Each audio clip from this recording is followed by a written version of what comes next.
Bueno, pues mi deseo en que todos estéis bien, inclusive vuestros familiares.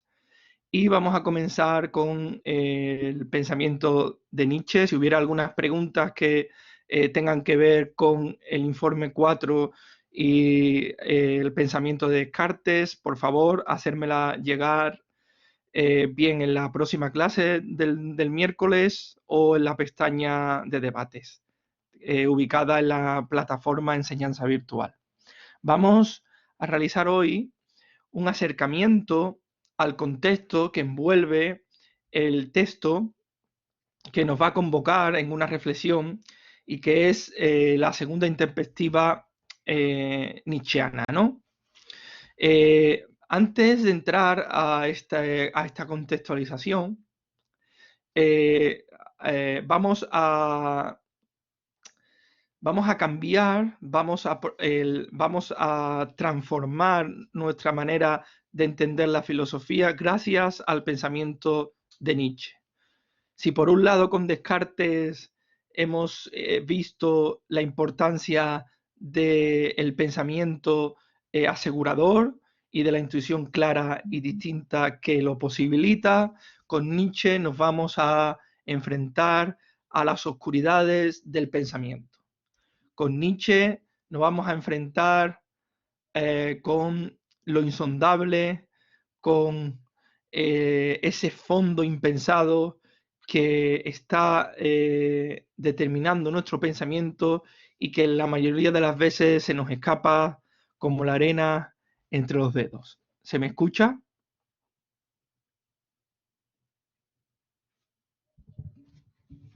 Vale. Entonces vais ahora a sufrir un cambio de perspectivas y un cambio también en la manera de entender el filosofar.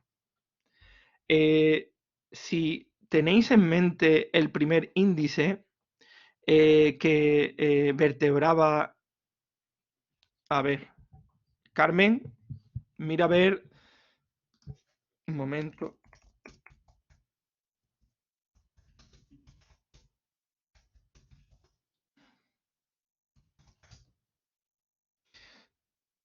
a ver, no se me ve puesto que he proyectado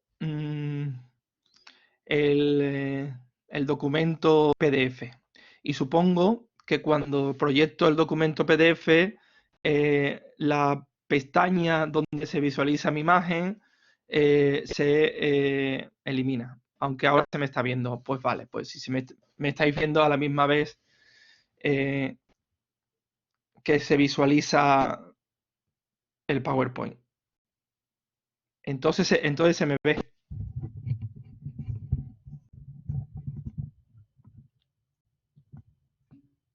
Bien, vale. Pues como iba diciendo, el pensamiento de Nietzsche supone una transformación radical a la hora de entender la tarea de la filosofía. ¿Vale? Si atendéis al índice inicial que estaba pensado al principio y que he tenido que reducirlo a causa de esta situación de emergencia sanitaria y emergencia social, eh, ahora, después del planteamiento cartesiano, teníamos como meta reflexionar y profundizar sobre la llamada filosofía de la historia. Bueno, esto lo he omitido, ya que en clases antecedentes, en clases que han precedido al pensamiento de Descartes, cuando quise explicar qué es lo que caracterizaba el pensamiento histórico del filosófico, estuve de una manera potente haciendo explicaciones sobre lo que sería la filosofía de la historia sin entrar en profundidad a elaborar este pensamiento según el pensamiento de cada autor, ¿cierto? Pero sí dejé claro que la filosofía de la historia suponía una reflexión, una metarreflexión sobre la función de la historia en el pensamiento humano. De tal manera que la historia de la filosofía de la historia habría que ser entendida como un proceso temporal que tiende a la consumación en una finalidad. Entonces, la filosofía de la historia es esa reflexión que hace o que se hace desde la filosofía y que piensa la historia como un proceso temporal en vistas a un fin. Ese fin es, digámoslo así, el fundamento a partir del cual es posible explicar el concurso y el ritmo, el curso del tiempo. De tal manera que todos los acontecimientos históricos particulares son explicados a favor de ese fin, que sería una suerte de absoluto por el que explicar el porqué de los acontecimientos históricos concretos. En este caso tenéis, por ejemplo, la idea de espíritu en Hegel, que la considera como autoconciencia y como entendiendo la historia como el curso por el cual el ser humano se hace libre en la medida en que se vuelva autoconciencia, ¿no? El ser humano se hace libre en la medida en que es capaz de autodeterminarse. Y en este sentido, por ejemplo, en Hegel se ve como la historia es explicada con base en el horizonte de la libertad entendida como autodeterminación. Esto lo digo porque el planteamiento que Nietzsche va a criticar, lo vamos a ver ahora, se va a ver también dentro del horizonte de la filosofía de la historia. Entonces, espero que retengáis lo siguiente, ¿no? La filosofía de la historia es una corriente filosófica que intenta pensar la historia siempre en relación con una idea de finalidad y totalidad. A partir de esta idea de totalidad intenta explicar los acontecimientos concretos. Esta idea de totalidad tiene que ver con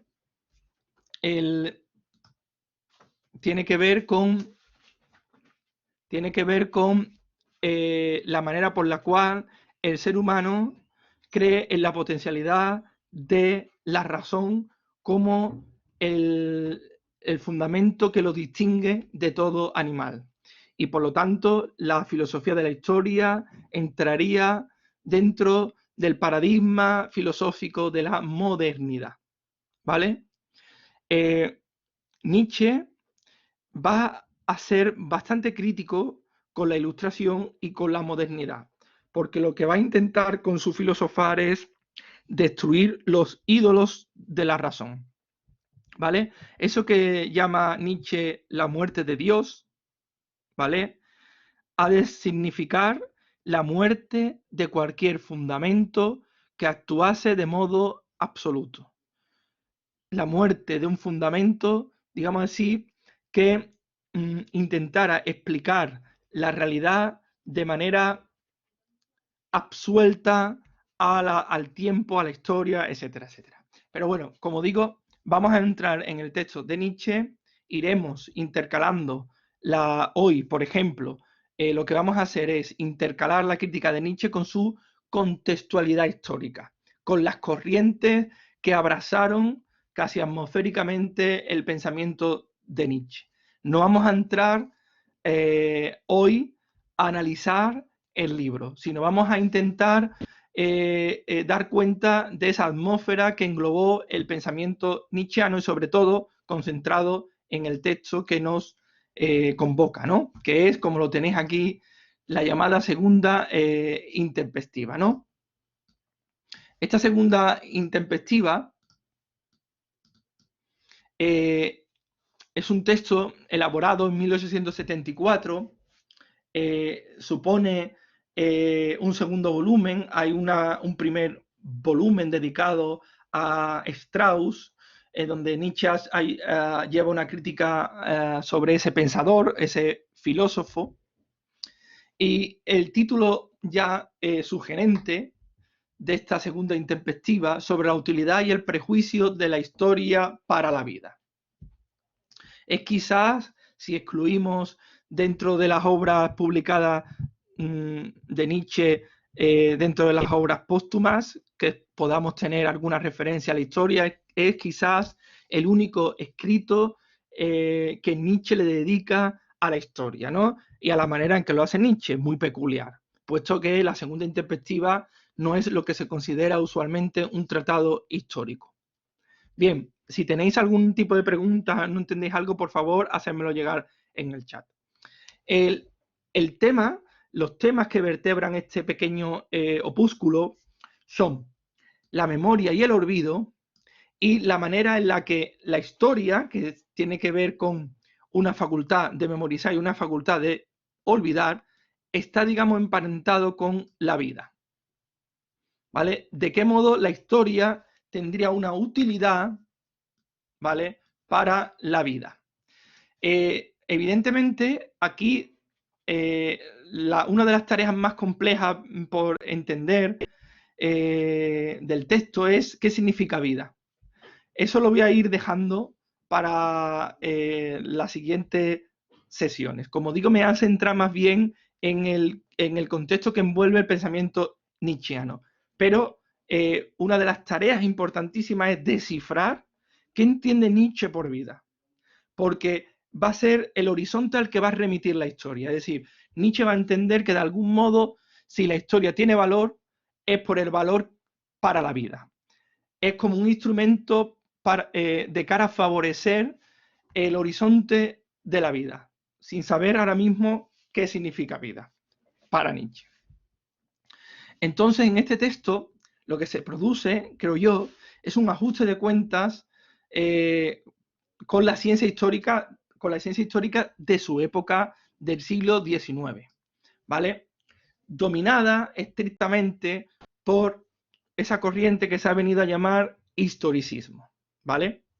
Esta corriente historicista, grosso modo, determinaba que todo el conocimiento humano es histórico, es decir, todo conocimiento humano debería ser comprendido al amparo de un horizonte temporal y no desligado de ese mismo horizonte que marcaría, digamos así, la condición de posibilidad para que todo conocimiento pueda ser conocido. Entonces, la historia era esa base por la cual era posible cualquier tipo de saber. Ese tipo de saber histórico era determinado por ese acto reiterativo de acumulación cronológica de datos. Es decir, la historia era entendida como ese intento por ir acumulando datos del pasado que llevaría, en términos de Nietzsche, a una veneración excesiva del pasado. Otra de las ideas importantes, ya que la corriente historicista, dentro de sus diferentes formas y diferentes puntos de vista, coincidía casi plenamente a la hora de considerar que el saber histórico era un saber objetivo. Luego iremos viendo qué significa esto de objetividad en la historia, ¿no? Los fundadores de la corriente historicista eran Benedetto Croce y Leopold von Ranke, ¿vale?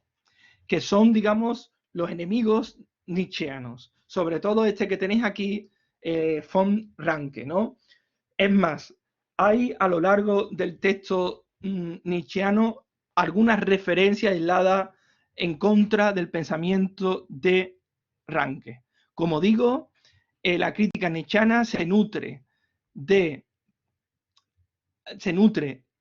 la siguiente proposición, ¿no? Y es que la historia es un fenómeno contrario a la vida y está auspiciada y está, digamos así, exaltada por una determinación de objetividad que para Nietzsche lo va a considerar como algo falso. Es decir, la objetividad de la historia, de la que hace gala el historicismo, es un fenómeno, en primer lugar, contrario a la vida. Todavía no sabemos qué es la vida para Nietzsche, y además presenta un carácter de falsa objetividad. La objetividad de la historia es una objetividad falsa. Veremos a ver qué significa esto. Os voy a poner un ejemplo para facilitaros la crítica nietzscheana a la objetividad de la historia para que entendáis de algún modo a dónde quiere ir a parar Nietzsche. No sé si conocéis al autor literario ya fallecido, de origen argentino, Jorge Luis Borges. Él tiene un cuento llamado Funes el Memorioso, ¿vale? En este relato, Borges evoca la vida de un joven indio de Uruguay, ¿vale? Que sufre un accidente y tiene una consecuencia, y es que se ve tullido, ¿no? Pero a la misma vez que se ve tullido a causa de un accidente ecuestre, Funes recibe un don, el don de la memoria absoluta. Veremos a ver qué significa también tener una memoria absoluta, ¿no? Pero bueno, imaginar, no tenéis por qué ahora mismo saber mucho más. La memoria absoluta tendría que ver con la capacidad de rememorar el pasado sin que podamos olvidar ningún detalle, por mínimo que sea. Entonces, la memoria absoluta sería una capacidad del ser humano por recordar el pasado hasta el más mínimo detalle. En el relato Funes, Borges narra, describe la vida previa al recibimiento del don. En esa vida previa, Ireneo Funes, el protagonista, llevaba una vida como la de la mayoría de nosotros, y que Borges la caracteriza de esta manera. Dice algo así como: vivía sin vivir, veía sin ver. Es decir, era una vida marcada por la inmediatez, ¿vale? Era una vida marcada por la vida tomada como desde un sentido práctico, ¿vale? Una vida que recordaba cosas, evidentemente, pero que también tenía la capacidad de olvidar, como puede pasar a muchos de ustedes. ¿Quién se acuerda de cuando tenía 3 años? ¿Quién se acuerda de lo que le pasó un tal día como hoy hace 10 años? Quiere decir que era una vida marcada por un hacer, ¿no? Era una vida marcada por una praxis, ¿no? Pero después del accidente, ¿vale? Después de recibir un don, por cierto, importante el paralelismo que marca entre la caída del caballo de Funes con la caída del caballo de San Pablo, que representa para el apóstol, digamos así, el inicio de su reconversión a Dios, ya que San Pablo era un judío y una persona que se supone luchó contra los cristianos. Después de la caída del caballo recibió una iluminación y retornó como apóstol de Cristo, ¿no? Pues en esta transformación producida por el accidente, el protagonista, Ireneo Funes, presenta una memoria que es una memoria casi insoportable, porque es una memoria, y esta es la idea que vamos a tener aquí en clave nietzscheana, es una idea que le va a impedir vivir el presente, puesto que su vida va a consistir en un constante dar cuenta de lo sucedido. Y esto tiene que ver con lo que quiere criticar Nietzsche. La actitud del historiador del siglo XIX para él es esta actitud del personaje erudito que vive enclaustrado en una biblioteca y que ha llevado su existencia al recuerdo de un pasado. Es la actitud del historiador que, debido al amor por la historia, que es un amor del pasado, olvida vivir su presente. Entonces, esta memoria, que es, digámoslo así, puesta por Borges como un don, lo que consistiría básicamente es en un poder omnímodo de registrar y atesorar recuerdos. Y eso es, digámoslo de esta forma, por lo que quedaría descrito la historia entendida a la manera del historicismo, ¿no? A la manera como Nietzsche entiende el historicismo, ¿vale? También es realmente curioso que en el relato de Borges el don de la memoria absoluta, de la memoria omnímoda, no le ve acompañado por un poder reflexivo, por un poder en relación con la filosofía. Es decir, Funes tiene un poder memorístico, pero carece de una capacidad filosófica. Es decir, entendiendo por capacidad filosófica la manera de relacionar ideas, la manera de repensar las condiciones de posibilidad por la que algo aparece, la manera por la cual tenemos de poder narrar especulativamente cualquier fenómeno, sino que el don de la historia desde Borges se contenta exclusivamente con un registrar y atesorar recuerdos. ¿Vale? En este sentido, la crítica de Nietzsche está basada en considerar la historia contraria a la vida, y ya tenéis una pequeña ayuda. Contraria a la vida significaría, en este sentido primero, contraria a la vida entendida como el vivir cotidiano, como un vivir en el concurso de las acciones prácticas, como ir a comprar, como bajar al perro, que no requieren de nosotros previamente un acto reflexivo, ni un acto por el cual el ser humano tenga que dar cuenta de el pasado, en sentido estricto, ¿no? Y eso es lo que significaría para Nietzsche, de algún modo, este ir en contra de la vida. Podemos leer un pequeño fragmento escrito por Hayden White en su libro Meta History, en el que nos va a explicar, de algún modo, cómo opera esta dicotomía entre historia y vida, ¿no? Una relación que es friccional, es una relación convulsa, es una relación de antagonismo. La intención de Nietzsche es destruir la creencia en un pasado histórico del que se pueda sacar una sola verdad sustancial. Es decir, una de las críticas de Nietzsche al historicismo de su época, basada en esta idea de objetividad, es que el saber histórico no es objetivo, de algún modo. No es objetivo porque no se puede sacar una verdad absoluta, tal y como Descartes procuraba sacar gracias a la intuición clara y distinta, gracias al criterio de evidencia. Nietzsche diría que de la historia, en este sentido cartesiano, no se puede tener una evidencia plena. Para él, como para Burckhardt es un historiador alemán coetáneo de Nietzsche, ¿vale?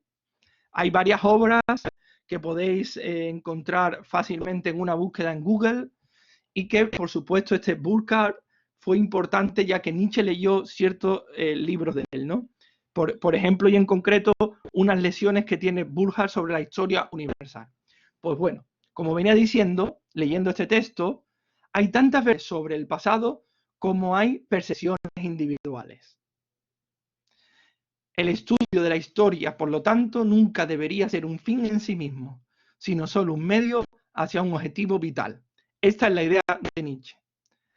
Al carecer la historia de una verdad de carácter absoluto, la historia tendría una función siempre vicaria. Es decir, la historia tendría un sentido vicario porque lo que haría es responder a un favorecimiento de la vida. ¿Vale? Así Nietzsche distingue dos métodos de observación. Uno que niega la vida, que es esto que hemos caracterizado desde Borges con la actitud de la memoria absoluta, y otro sería que reivindica para sí la única, permanente, verdadera y auténtica forma de contemplación. Bueno, esto, perdona que lo estaba leyendo mal. Uno que niega la vida y que reivindica para sí la única, permanente, verdadera y auténtica forma de contemplación, Luego vamos a ver qué es esto de la verdadera y única forma de contemplación, cuando citemos un pequeño fragmento del historiador von Ranke, y otro que afirma la vida y que permite tantas apreciaciones de la historia como interpretaciones individuales en sentido que existen. A ver, os voy a hacer una pregunta, a ver si alguno me puede responder. ¿Por qué se escribe aquí historia con mayúscula y no con minúscula? O de otro modo, ¿qué sería la historia con mayúscula en detrimento de la historia en minúsculas?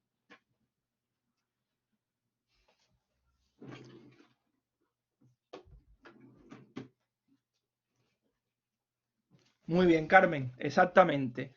Cuando se utiliza con mayúsculas, se está dando cuenta a la historia como una ciencia que descubre verdades objetivas y universales.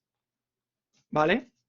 Por eso la crítica a la historia tiene que ser entendida dentro del margen de un intento por hacer de la historia un saber sempiterno, un saber objetivo, un saber sin fisuras, casi cartesiano. La historia en minúscula es la historia como relato, muy bien Antonio, o es la historia como testimonio personal e individual, como puede ser la historia de la familia de Antonio Ortiz. ¿Vale?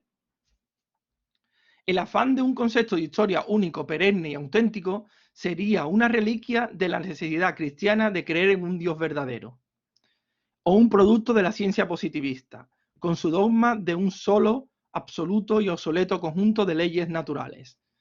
Por ejemplo, aquí tenéis esto del Dios verdadero, es una resonancia a la idea de filosofía de la historia, es decir, la historia entendida siempre como un proceso teleológico, como un proceso que tiende a un fin y que provee en nosotros una suerte de redención, no sea ya teológico, sino, por ejemplo, secular, como puede ser el progreso, la historia como el movimiento progresivo con base en la idea de libertad. A ambos conceptos de verdad y a sus equivalentes artísticos, el romanticismo y el naturalismo, Nietzsche los contrapone la relatividad de cualquier apreciación de la realidad. Por lo tanto, si no habéis entrado en la lectura de la segunda intempestiva, ya podéis ver que la segunda intempestiva está tensada por dos horizontes antagónicos. Uno es la historia como ese saber putrefacto, como ese saber que petrifica, que momifica la vida, y por otro lado, la posibilidad de transformar el conocimiento histórico en favor de esa vida que todavía no sabemos realmente qué significa la vida para Nietzsche.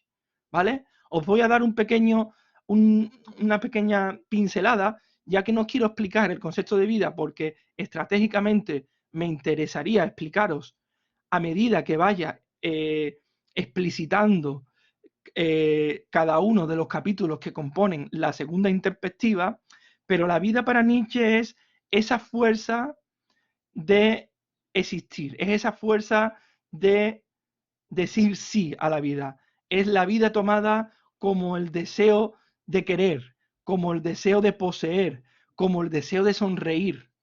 Es la vida tomada como una fuerza imperante por el cual el ser humano tiene que decir sí a lo que venga, a lo que sea, a lo que acontezca. Y por lo tanto es una vida que nunca puede ser plenamente reglada en los confines de una racionalidad. Es una vida que desborda. Es una vida para Nietzsche deslimitada y que se ve, si alguien tiene algún conocimiento sobre la obra de Nietzsche, en esa fuerza dionisiaca que conforma la vida, la embriaguez, etcétera, etcétera. Lo deslimitado. Pero como es una idea esta de vida algo abstracta, permitirme que vayamos imaginándola de algún modo para centrarnos primero en la crítica al historicismo y en segundo lugar a la crítica a la filosofía de la historia, como digamos así, condiciones para entrar a la lectura de este texto, ya que no vamos a tener en estas lecciones el objetivo de explicar el pensamiento completo de Nietzsche, ni muchísimo menos, ¿vale? Simplemente Queremos ver cómo Nietzsche realiza su crítica a la historia y qué nos puede ofrecer esa crítica a la historia a nosotros y sobre todo a ustedes que se estáis formando en lo que se consideraría ciencia histórica. ¿Vale? Bien, pues este ir en contra de la vida, como digo, implicaría posicionarse a favor de una actitud cientificista, teorética. Vamos a ver. ¿Qué significa una actitud teorética? A ver si alguien me puede decir algo. No leer. Quiero que me digáis qué entendéis ustedes por actitud teorética. O actitud teórica. O actitud científica.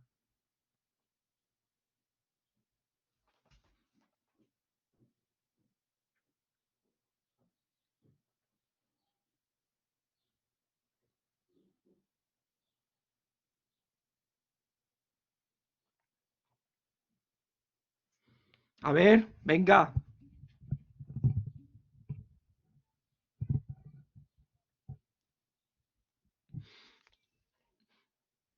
A ver, Alejandro y María. Vamos a intentar buscar una sencillez en las palabras. ¿Qué es lo que haría un científico cuando intenta hacer ciencia de, por ejemplo, los cuerpos físicos? Una actitud que busca una objetividad. Eso está, búsqueda de principios generales. Os voy a poner un caso, que es poner la crítica que le hicimos a Descartes. Descartes, ¿cómo entendía la cera?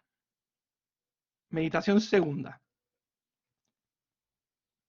¿No os dije que entendía la cera?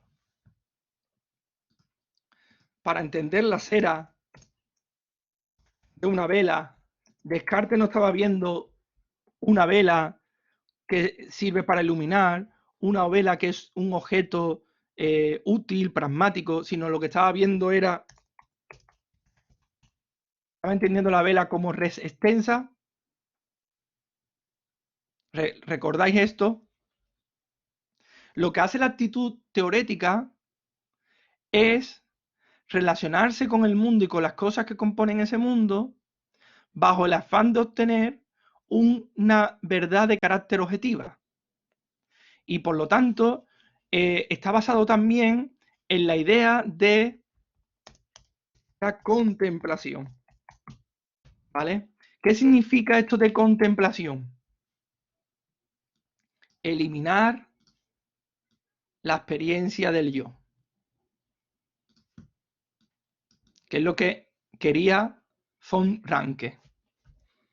Eliminar la experiencia del yo, porque el yo, como la experiencia interna subjetiva de la experiencia, distorsionaría la contemplación y la consecuencia que tendríamos es no poder obtener una verdad de carácter objetivo.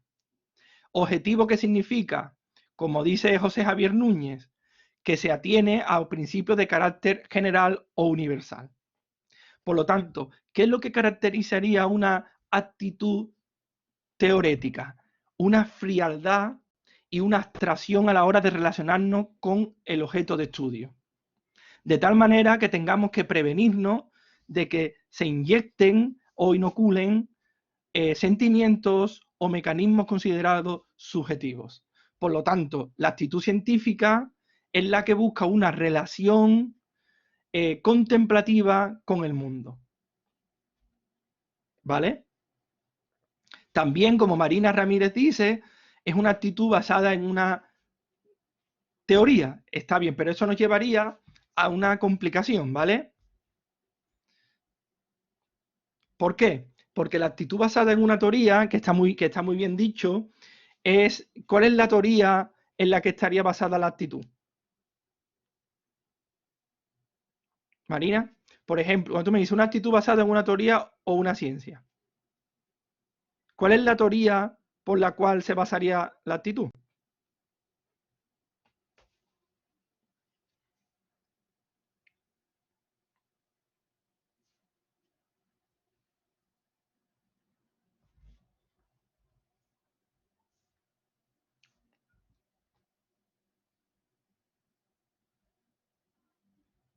A ver, os lo explico, porque estoy viendo que a lo mejor no se entiende esto. Y es muy importante para que tengáis, digamos así, el gesto filosófico que vertebra la crítica, más allá de que tengáis informaciones o más allá de que sepáis del contexto. Yo quiero que retengáis la idea a partir de la cual es posible la crítica. Y la crítica está en discernir qué significa una actitud teórica o científica o una actitud teórica. ¿Vale? Cuando Marina ha dicho, no sé si a consecuencia de una reflexión ulterior, que la teoría o una actitud teórica es una actitud basada en una teoría o una ciencia, ¿qué quiere decir eso? Pues dicho de otro modo, vamos a decir qué nos quiere decir. Eso quiere no decir lo siguiente. Es decir, la actitud que puedo tener a relacionarme con la cera, ¿vale? Es una actitud que no parte del modo como yo cotidianamente me relaciono con la cera o con una vela. Por ejemplo, yo me puedo relacionar con una vela de manera práctica, de tal forma que si yo tengo necesidad, sea porque estoy deprimido y quiero encender una vela para animarme, o sea, porque quiero iluminar mi cuarto ya que se me ha ido la luz, mi relación con la cera es como dentro de un contexto pragmático, de un contexto que satisface una utilidad. Por lo tanto, la vela se me aparece dentro de unas remisiones de carácter práctico. ¿Qué es lo que hace la relación, la actitud teórica? Hace que mi relación con la cera esté de entrada ya determinada por una teoría, es decir, por una visión que me va a llevar a pensar que es posible determinar de la cera una verdad de carácter objetivo. Por lo tanto, yo me voy a relacionar con la vela y con la cera que la compone ya desde un interés previo por determinar la cera para obtener una verdad objetiva. De ahí que la actitud teórica tenga ese carácter artificial. Artificial en el sentido que supone que yo tengo que dejar al margen la manera por la cual yo pragmáticamente me relaciono con ella. ¿Vale? Entonces, la actitud teórica secuestra, esta es la idea, la actitud teórica para Nietzsche secuestra el modo inmediato por el cual yo me relaciono con la vela. Y eso se hace a favor, como dice Ranke, de ganar objetividad. ¿Y qué significa ganar objetividad? De momento, extirpar la experiencia subjetiva, extirpar la experiencia del yo, porque es la experiencia del yo la que va a proveerme de prejuicios. Y la idea es que la historia sea un conocimiento claro, transparente, que dé cuenta de lo que verdaderamente fue. Y de ahí que el historiador, en aras de obtener un conocimiento objetivo, sea eliminado y tenga un papel pasivo e impotente. ¿Vale? Esto es lo que va a entender, Nietzsche como la historia determinada bajo una actitud teórica. Así que dice Nietzsche lo siguiente: al final, el hombre moderno carga consigo una increíble cantidad de conocimientos que no puede digerir y que luego, cuando tienen oportunidad, le rechinan en el vientre, como se dicen en los cuentos. Quiere decir, de un modo, que la relación que establecemos con el pasado es una relación falsa. Es una relación falsa y perjudicial para el ser humano. ¿Vale? Además de la crítica que está haciendo aquí, o que se presupone que va a ser Nietzsche al conocimiento histórico, tomado como ciencia, tomado dentro de una actitud teórica, también se debe a que falsea, vamos a decirlo así, nuestra relación genuina con el pasado. Todavía no sabemos, claro, qué significaría relacionarnos genuinamente con el pasado. Lo iremos viendo, ¿vale? Fijaros la actitud teórica que domina y auspicia el pensamiento histórico de Ranke. Ranke dice, me gustaría poder borrar mi propio yo y dejar que solo hablen las cosas, que emerjan las fuerzas poderosas.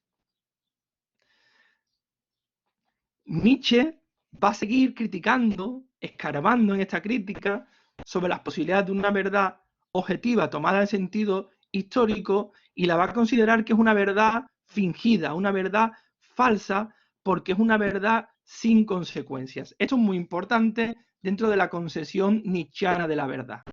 Para Nietzsche, la verdad siempre tiene una consecuencia, porque para Nietzsche la verdad está vinculada con el acto de asumir lo insoportable de la vida. Y eso significa que para Nietzsche la verdad es una verdad que siempre ha menester un momento crítico, un momento de crisis, de poner en evidencia todas nuestras creencias.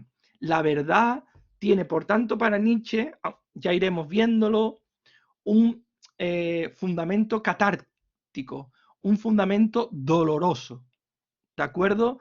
Para Nietzsche una verdad desinteresada, una verdad sin consecuencias, es una verdad que solo satisface la vida tomada bajo un horizonte abstracto, es decir, una vida desposeída, desarticulada de esas fuerzas que para Nietzsche son la base de toda existencia, que es el deseo y el querer.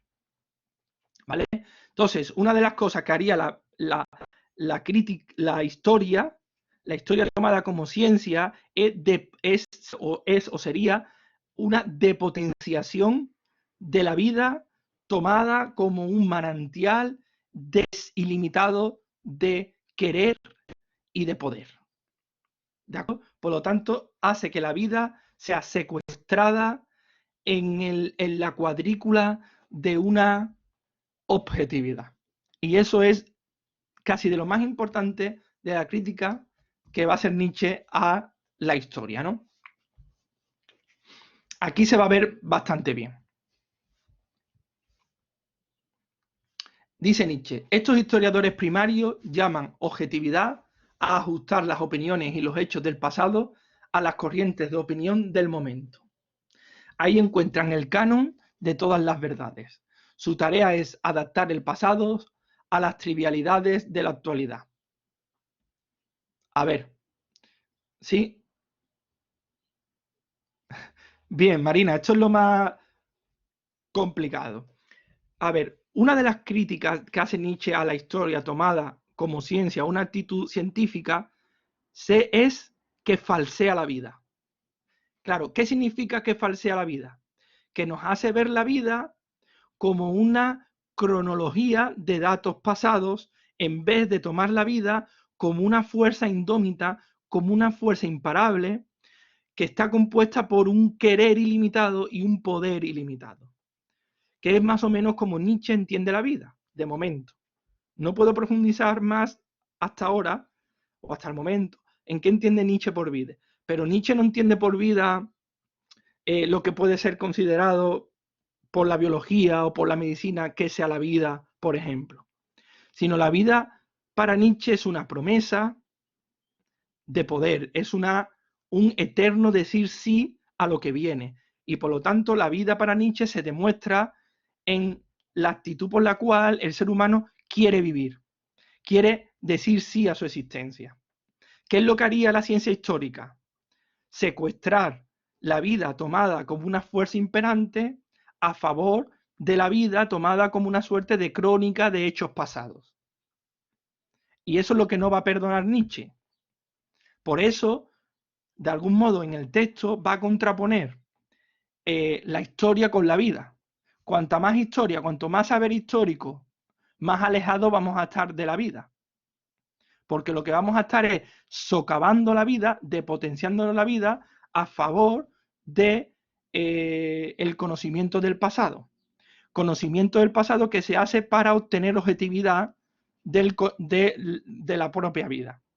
Y la objetividad para Nietzsche no significa, todavía, claro, estamos a tientas, ¿no? Pero objetividad en sentido estricto para Nietzsche no significa tomar la vida como, digamos así, como un intento por verificar, convertir en plausible el conocimiento pasado con respecto a nuestro estado interpretativo histórico actual, sino la objetividad de la vida, si lo queréis llamar así, luego veremos qué consecuencias tiene, está en otra cosa, y está en el acto del ser humano por amar la existencia en el sentido de decir sí a lo que aparezca, a lo que acontezca, sea una enfermedad terminal, sea una bonoloto, sea una primitiva.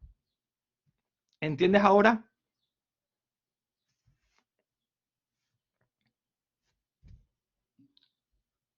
Bien, pero vamos a ver más, vamos a ir desgranando la crítica, ¿no? Porque aquí dice Nietzsche que en verdad la objetividad de la historia no es más que una banalización por la cual el saber se adecua a la dictadura del sentido común. De tal manera que lo que llaman objetividad los historiadores es ajustar las opiniones y los hechos del pasado a las corrientes de opinión del momento. Ahí encuentran el canon de todas las verdades. Su tarea es adaptar el pasado a las trivialidades de la actualidad. En contraposición llama subjetiva a toda historiografía que no admite como conocedora a esta opinión popular. A ver, esto se entiende bastante, de manera bastante fácil, creo. Todo historiador actual tiene una serie de criterios a modo de fundamento por el cual hay un consenso de lo que sucedió en el pasado. Hay un consenso que podríamos llamar la verdad o las verdades de la historia. ¿Qué es lo que haría el historiador? Cuando tiene información del pasado, la tiene que poner en contraposición y en relación con los criterios que fundamentan su saber científico de su actualidad. De tal manera que si yo encuentro un documento histórico en relación con Franco, yo, por ejemplo, tendría que poner en relación ese conocimiento histórico con lo que se sabe objetivamente que pasó en el régimen franquista. De tal manera que uno no puede leer la fuente desconectada de la situación consensuada por la cual se considera hechos históricos probados o verdaderos. ¿Se entiende eso? ¿Sí o no? Claro, si entendéis esto, entonces, de un modo muy radical, puesto que tendríamos que ver cómo opera en la ciencia actual las ideas de verosimilitud, de verdad y de objetividad, Nietzsche la entiende de manera muy provocativa como que eso es un ajustar el pasado a lo que la opinión actual entiende. ¿De acuerdo? Y que el canon, que es el criterio por el cual es posible determinar que algo sea objetivo o no, no es más que un consensuar el pasado con la opinión general del momento. ¿Vale? Que es lo que se puede llamar, en un término más técnico, verosimilitud. ¿Qué es verosimilitud? Ante la imposibilidad de determinar una verdad absoluta, nos conformamos con una verdad de carácter inferior que está basada en la plausibilidad. De tal manera que si yo encuentro un documento histórico, puedo decir que es verosímil porque concuerda con el estado de los estudios históricos actuales. ¿De acuerdo? Eso se puede ver en cualquier fenómeno histórico. Bien. Fijaros este bello texto del historiador alemán Reinhard Koselleck. Nos dice lo siguiente: lo que convierte a una historia en historia, ¿ves? Ahí tenéis, por eso os lo he preguntado antes. Historia en minúscula, historia en mayúscula. Nunca puede derivarse únicamente de las fuentes. Requiere de una teoría de las historias posibles para lograr de entrada que las fuentes hablen. La parcialidad y la objetividad se entrecusan entonces de una manera nueva en el campo de tensión formado por la construcción teórica y la exégesis de las fuentes. Para la investigación, lo uno sin lo otro no tiene sentido. Quiere decir que, como llevamos diciendo al principio de este curso, la historia está basada en los testimonios y en las fuentes documentales. Pero las fuentes y los testimonios tomados por sí mismos no son documentos fidedignos. Tenemos que confrontarlos con las interpretaciones o con la teoría actual dominante por la cual se interpreta un determinado tiempo histórico. De tal manera que estamos viendo que la objetividad de la historia siempre está mezclada con una tarea interpretativa por la cual los testimonios son puestos en marcha dentro de una interpretación sobre lo que ya se conoce y se considera que es verdadero. ¿De acuerdo? Por lo tanto, aquí tenemos ya una enseñanza. ¿Qué es una fuente? ¿Qué es un testimonio? ¿Qué es un dato arqueológico? ¿No? Ya sabemos que si la historia está fundada en los testimonios, en un sentido amplio, en las fuentes históricas no nos pueden proveer de una verdad plena. Pero, ojo, en cambio nos pueden orientar en nuestra interpretación. ¿Vale? De ahí que aunque las fuentes no nos puedan ofrecer una verdad clara y distinta de carácter universal, sí nos podrían determinar ya una determinada manera por la cual nosotros tenemos que comprender el pasado o la verdad inherente que nos podría ofrecer esa fuente. De tal manera que, como digo aquí en negrita, las fuentes tendrían el derecho de vetar una interpretación. O sea, las fuentes ya marcan un camino de lo que puede ser plausible y por ende verdadero o lo que no. Ahora, digamos, hemos hecho una crítica al historicismo. Dejarme 5 minutos y termino, ¿vale? Ahora diríamos la crítica a la filosofía de la historia, ¿no?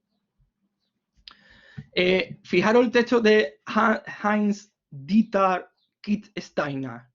Aquí radica también el meollo de la doble estrategia que se persigue en este escrito, que es la segunda introspectiva, en el plano obvio. Se orienta contra el historicismo, que es lo que hemos estado haciendo aquí explicándonos, ¿no? En el trasfondo, ante todo, contra la filosofía de la historia, porque ésta produce inconscientemente el historicismo. Con su fracaso lo liberó y junto con él a la enfermedad histórica que ahora ataca a la fuerza plástica de la vida. ¿Qué quiere decir este texto? Sintetizando, Kittsteiner dice que la condición de posibilidad del historicismo es la filosofía de la historia. Es decir, que la filosofía de la historia causó el historicismo, porque es la filosofía de la historia la que contagió al historicismo de anhelar verdades de carácter absoluta. ¿Qué es lo que hace la filosofía de la historia? Tomar la historia, repito, como un proceso temporal que se determina con base en la idea de razón, y esa idea de razón se concibe como fin o totalidad. En el caso de Hegel, que es uno de los máximos exponentes, la historia se determina como la historia de la libertad del despliegue de la autoconciencia. De tal manera que el fin de la historia supondría la consecución de la absoluta libertad y la absoluta autoconciencia del ser humano. De ahí que la filosofía de la historia, como estáis viendo, presenta una concepción de la historia basada en una idea de carácter absoluto. La verdad de la historia, de carácter absoluto, reside en lo que se considere como fin, ¿vale? Que es a lo que tendería la historia. Y con esto termino, ¿no?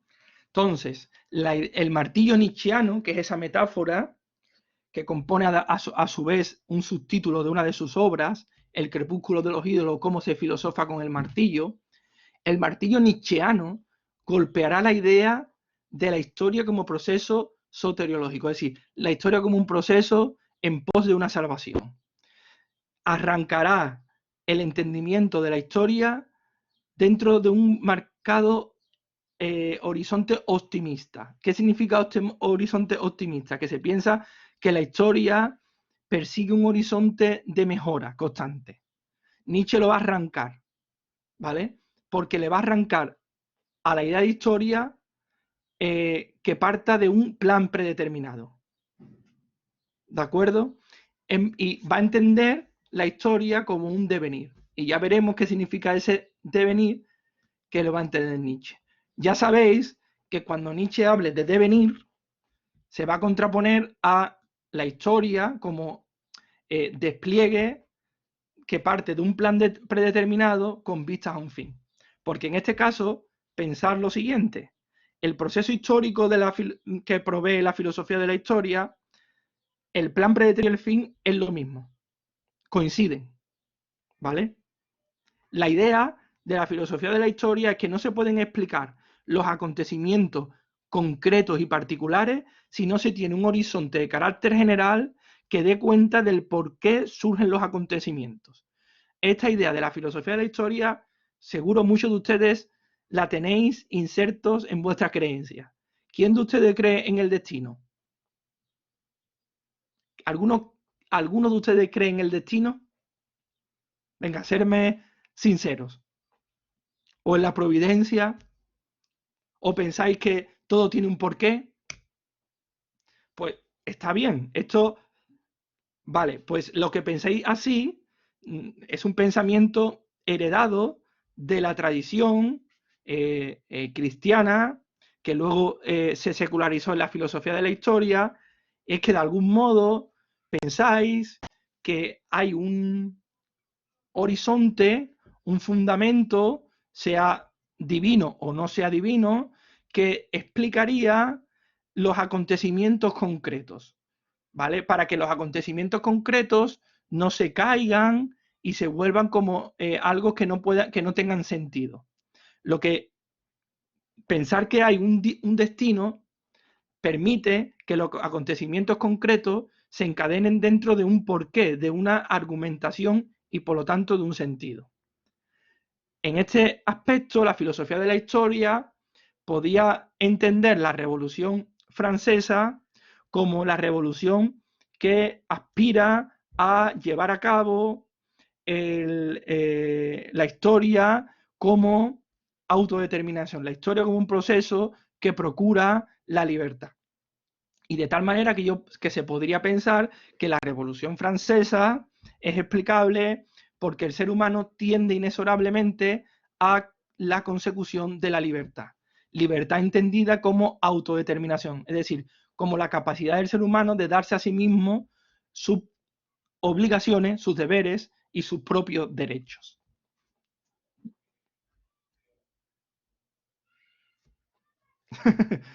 Bueno, no sé qué es la baraca, José Manuel, pero no obstante, el destino viene a cubrir el papel del plan predeterminado que nos dotaría de un porqué a los hechos que nos ocurren día a día.